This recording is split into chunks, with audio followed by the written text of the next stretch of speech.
All right, let's talk about this Raw show from Monday night. I would classify this show as fine. I think it was a blowaway show or anything like that. Man, I don't know. I don't know. Nothing moved me on this show. I see some of the stuff that they're trying to do, and it's some chances. The Jey Uso thing is very different. It's very different. They're trying to show that he's lost his confidence and he's messing up. And Jimmy Uso's like his coach, his life coach, saying, you can do this, but man, you got to straighten up and everything. So I don't know that that's what people want out of Jey Uso. I think it takes away from the fun Jey Uso thing right when the thing was peaking. Trying to do the story so when he wins, which I presume he's going to do, that it's a big surprise and the odds are against him and everything. So that's what they're trying to do. They're doing some real interesting stories here. I'll tell you what, like last week with John Cena, I liked it. I know people who didn't. I liked it a lot. I thought that there was a lot of things lacking from a logic standpoint, obviously. And I thought that it was, the premise of hating the fans, I thought was very weak, but I thought his delivery on the promo was fantastic. This week, when he was doing the same thing, man, I was over it. It's like, I'm just watching this and I'm going like, you're beating a dead horse. It was a 1 week thing. And, I'm going to take that championship from you terrible people, you terrible fans. And it's like, I don't know. It didn't work for the Cena thing didn't work for me at all in week 2. Well, that's how the show opened up. John Cena came down to the ring, and he basically just buried the fans for a long time. He said the fans were horrible people. He had buried a kid last week, and then they made fun of the kid and tweeted it everywhere, and they loved it. And he said, you guys have sad lives. You're rats in a cage. 2005, I gave you my greatest idea, the spinner belt, and you didn't like it. You ate me alive like you're doing now. Is that what happened? I always thought everyone thought the spinner belt was. It was very polarizing. Yeah, no, there were a lot of people that hated that belt. I know. You're looking at one of them. Yeah, no, I know that there were people from the tradition standpoint thought that it was like a gimmick and everything. But in time, I thought that people started getting nostalgic for it, and people get nostalgic for anything. That's why TNA is back. Yeah, well, not that back, but they do get nostalgic for anything. Yes, that's the story of George Foreman and Muhammad Ali, both being giant baby faces after being two of the most hated people when they were in their primes. So he said the biggest mistake you ever made was burying that title. I am going to ruin wrestling for every fan, for everybody. I'm going to win the title for the 17th time. I'm going to make you forget the name Ric Flair. You will forever say the name John Cena. And then I will win that title and retire with it. I will take it home with me. I will leave all of you to create a new toy belt because the real one is going home with me. So I guess the story is he's going to beat Cody. And then everybody has 8 months to beat John Cena, or he's retiring with the title and will never, see it again. So what? I don't know. That's a big deal. Look, if nobody had ever, if the lineal history of the WWE title had never been broken, that's one thing. But they've stripped people of titles, and guys have gotten hurt as champion all the time. Guys, they've had tournaments for the title. They've had Royal Rumbles for the title. They've had Battle Royals for the title. You know what I mean? It's like, so whatever. He retires as champion. Guys have done that too. Vern Gagne did that. I don't know. Didn't move me, like I said. I didn't, it's like these guys beat the hell out of Cody. Okay, last week, I get it. He was trying to listen to him out. This week, he's out there, and it's the same thing, politician, blah, blah, blah. I just feel that, I know that they're going to get in a brawl down the line, and they don't want to peak it too early. So right now, the key is they got to do really, really good promos, and I don't know that these promos were what they need. Look, I know it's going to do great either way. So it's like, but whether it does great or not, I was just, I was very disappointed in the Cena thing. Not, his delivery is great again, but it's like he's doing. This week was rehashed material. It was a 1 week thing, where you do that. He's feuding with the fans. I mean, they're so scared of the fans cheering him. And, if they do, they do. Whatever. I mean, it's like what's the personal issue with him and Cody? It's all about the fans, and the idea that Cody is representing you fans and he's going to not let you fans down, that's like frickin', that's like 1960s, early 1970s, not even late 1970s. That type of baby face, it's just, it did not work for me. Well, Cody came out and he said, you made a mistake last week. You're clearly angry. You hit me at the chamber. The mistake is you just said all of this when I was in the building. If you want to take it, I'll give you the opportunity right now. He puts the belt between him, throws down his mic. They square off, and John just leaves. Of course he had to. And Cody screams, John! And he teases coming back, but then he leaves again. And then Cody says the champ is no longer standing there. He's standing in the center of this ring. Well, you're walking away empty-handed now. You're going to walk away empty-handed at WrestleMania. You're going to walk away empty-handed from WWE. It was just there. I mean, it's just there. Not the main event of WrestleMania. No, the grudge wasn't strong enough. I mean, I know they got time to get there. They did a great angle to start it out. And I think that the follow-up has just been, I think they've gone off the rails away from the personal issue to this, the only way we can get John Cena over because everyone wanted him to turn was have him turn on the audience. And I just, like I said, he got away with it 1 week, and I even thought it was really good the first week, but I did not think that of this week. And again, neither guy ever mentioned Dwayne Johnson. Pat McAfee did make a very subtle reference before the promos about, he didn't even say Dwayne Johnson or The Rock. He just said, he made a mention of the final boss, but nothing about The Rock, nothing about Travis Scott, which was the original angle. And, so it's like, there you go. That's another thing. They're trying so hard to get them to hate John Cena as John Cena, and not link him right now with The Rock, for whatever reason. And then we had the Usos versus Waller and Theory. So Jimmy was Jay's mystery partner. And it's a pretty by-the-numbers match. They won with the 1D on Theory. And then afterwards, Gunther goes after Jimmy, sends him outside, starts brawling with Jay. And then they did an interesting spot. So a couple of weeks ago, they had that deal where Jay went for his flip dive. Yeah, and like on his head. His steps were off, and he just chickened out in midair, which is a terrible thing to do, and he almost killed himself. And so now they're pretending like he did that on purpose. Well, not on purpose, but like they're trying to turn it into an angle. It was, yes. It's now part of the story which is a bad idea. It was they're turning him. You know who they're turning him into? Titus O'Neil. Well, sort of. I mean, so he goes for a spear here, but he slips. And Gunther grabs him in a guillotine, gives him the ground and pound.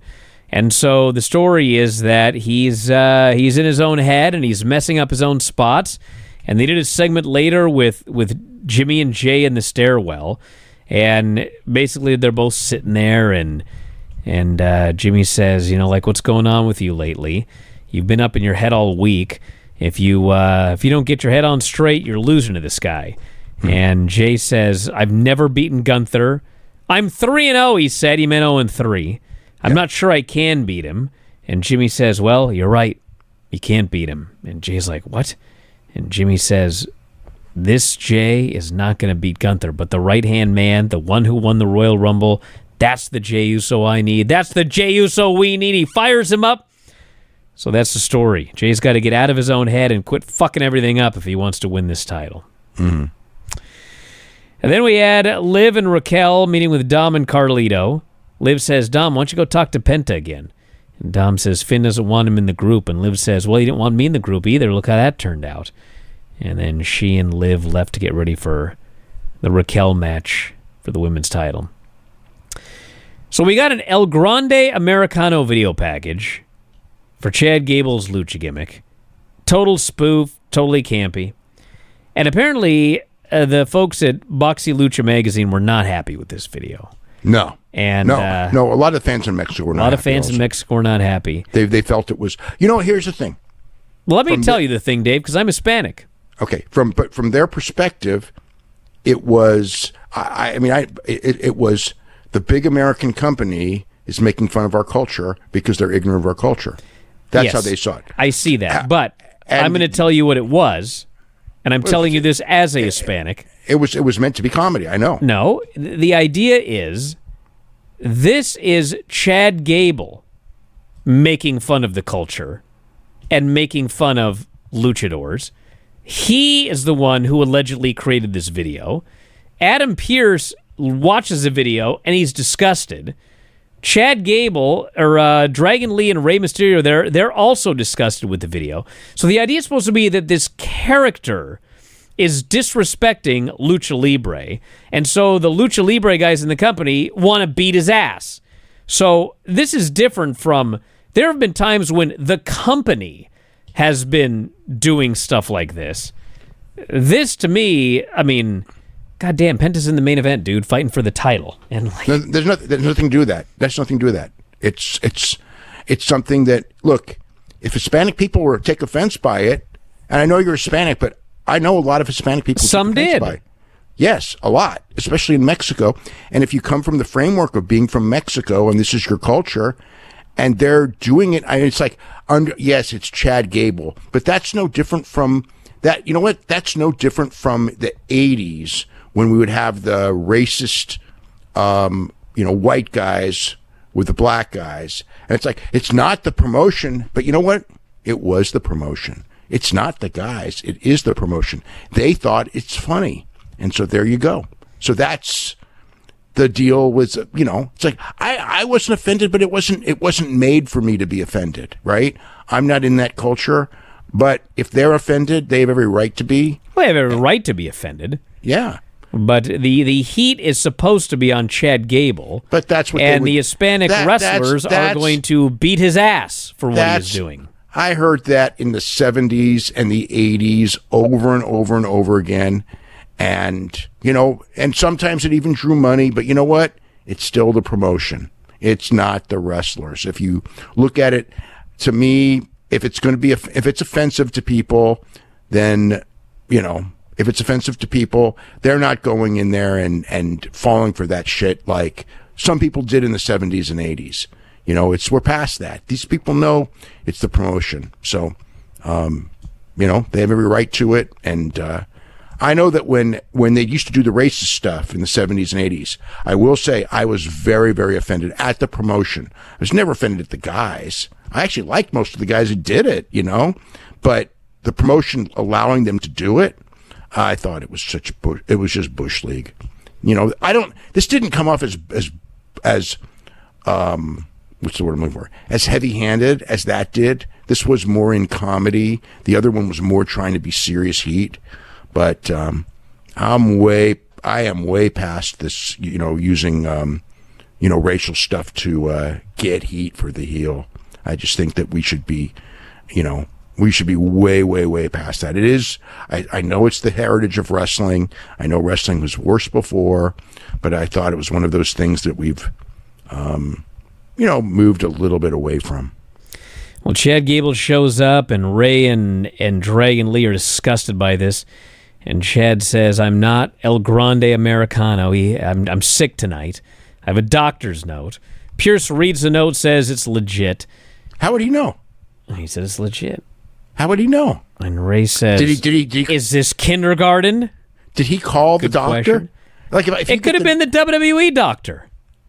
Well, then that doctor was then. We've seen a lot of that in wrestling. That doctor's We've seen nothing but incompetent doctors in this business. Yeah, that's true too. So Chad says, "Listen, I'm stuck. I can't do this. But how about Dragon Lee faces El Grande Americano tonight?" And Dragon Lee said, "I'll kick his ass." And Pierce said, "If you want it, you've got it." We had Lyra and Raquel for the Intercontinental title. Match was fine. And Lyra hit a DDT. Liv put the foot on the ropes. Lyra yells at her, drop kicks her through the ropes. Raquel tries the Tejano bomb. Lyra reverses it into a cradle and pins her. And then Liv attacks her afterwards. Bayley ran down to make the save. Baby faces clear the ring. They sing Bayley's song. So, tag match incoming. Yep. What we've got. Adam Pearce in the ring. He says, I don't care what Rhea thought she did last week. She signed her name on a contract for a match she's not in. The match is not official. The signature means nothing. The match is Io versus Bianca at WrestleMania. By the way, we didn't talk about this. What was the commercial situation for you? Did you have to watch all the commercials? Well, this is a difficult question to answer. I didn't. Well, it's yes or no. Well, I didn't have to watch the commercials because I found a trick. Uh-huh. But the commercials were there. Yes. So once again, because the show aired at an earlier time, and they figured that most people were probably going to watch it on delay at the normal time, they've added the commercials you cannot skip. So my presumption is when they return to America next week and it's airing at the normal time, you will not have commercials if you watch it on delay.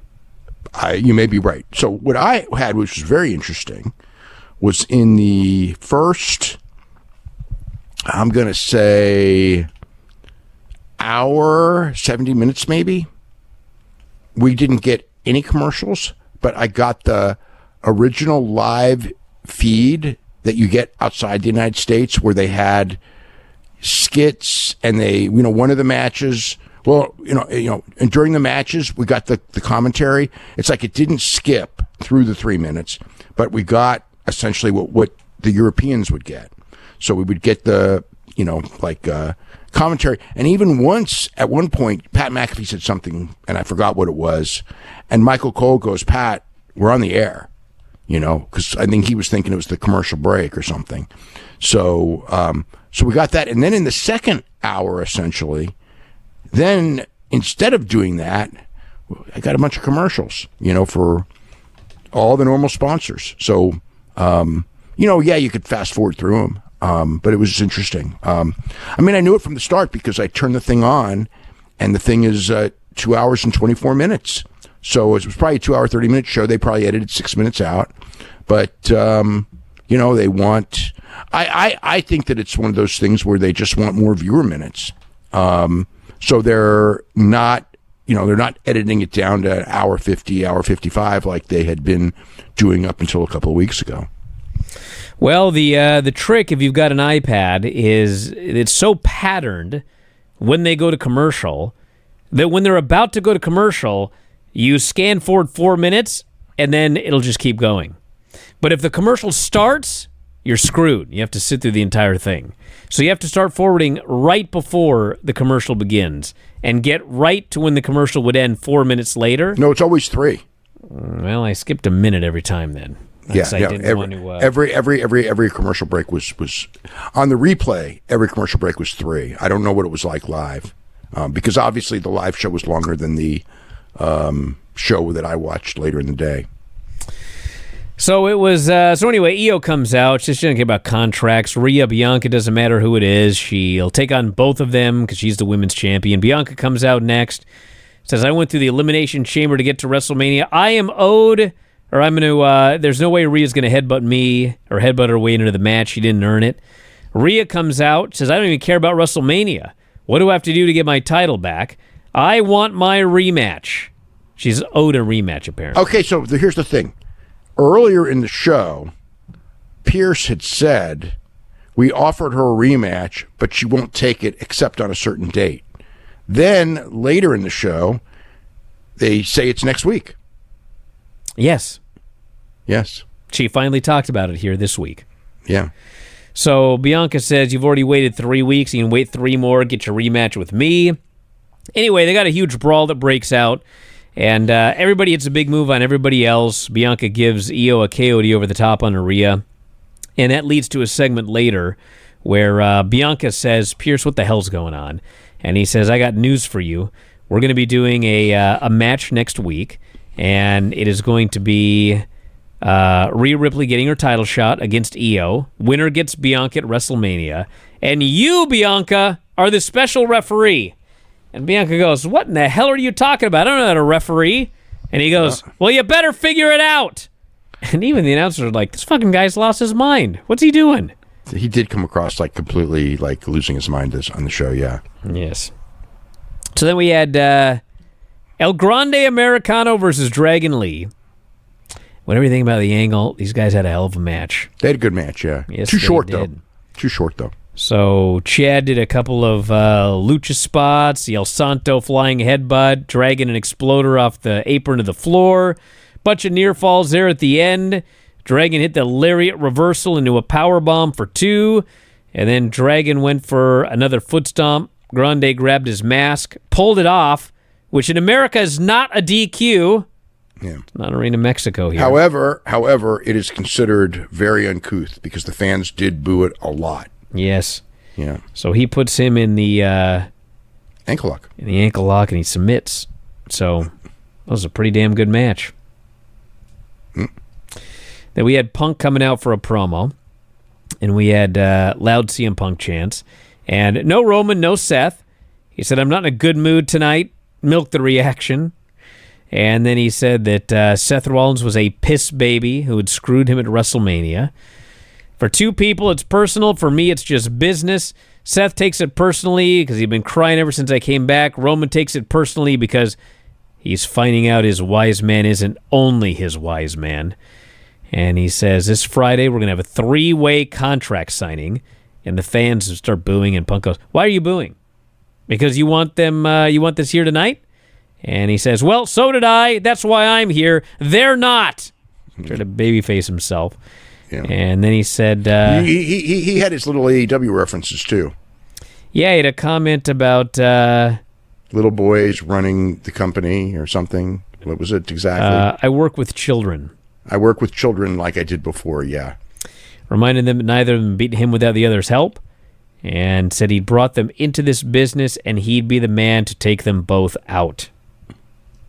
So, it's a good promo.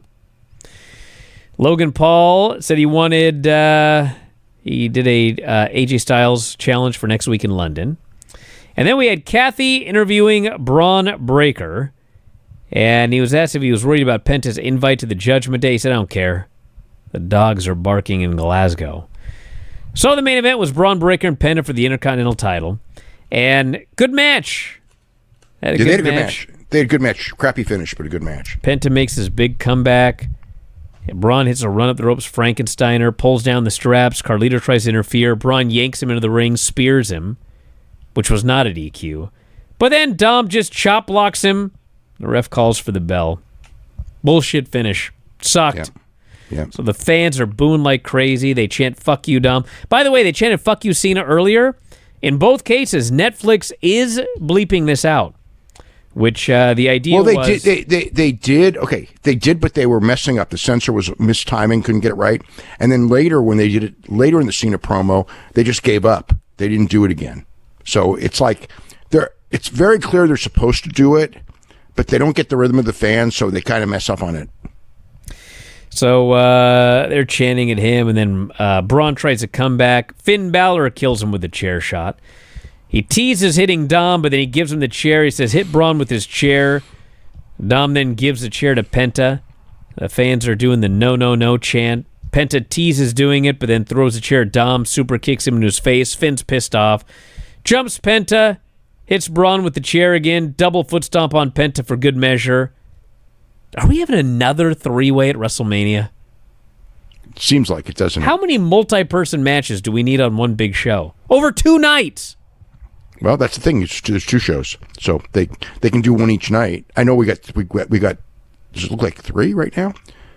I mean, the SmackDown tag team it might be. Well, they may the SmackDown tag's gonna be like 5 teams. Yeah, this looks like 3. Maybe the Roman Reigns looks like 3. Well, the women's match looks like 3. The women's match looks like 3. That's too, at least 4 we're talking about here. Am I forgetting anything? They may move one of them to TV. It won't be the Roman Reigns match, obviously, or the Rhea Ripley match, but they may move the other ones to, like, because when I asked about the card, I mean, that's the one thing I've been told. It's like, I list, these matches can happen. It's like, well, they're all going to happen. Just a question of when. Some will be at WrestleMania, but we don't know which ones. So I think right now it's the same thing as last year. Like all of a sudden that the SmackDown the night before Mania, they have a whole bunch of matches that were probably originally earmarked for consideration for Mania. So I wouldn't say for Mania, but I think that the top 8 or so matches or 9 are obviously very clear, like Logan Paul and AJ, right? Those type of matches. Kevin Owens, Jade Cargill, I think those matches are all going to be at Mania. And then these other ones, some will and some won't. Well, that's the Raw show, everybody, and we're going to wrap it up for today, but we're going to be back on Wednesday with AEW and NXT, and Dave and I were up yesterday. We had a lot of stuff to talk about on the show yesterday, so you can check that out. There was a Dave and Garrett show on Friday, and I should mention WrestleMania weekend. We got a lot of stuff. We got watch parties, although night 1 is already sold out. Night 2 may be sold out. We got meet and greet and Q&A tickets for Friday at noon at the Palms, Dave and I. And also tickets available for Fogo de Chao, the Brazilian Steakhouse Saturday, the Wicked Spoon on Sunday, the post-WrestleMania suite parties, which are also close to selling out. So grab your tickets now, f4wonline.com/Vegas. That's f4wonline.com/Vegas. And join us for all of those events. There's a lot going on that week. So check that out. And that's it. We'll talk to you again after a while.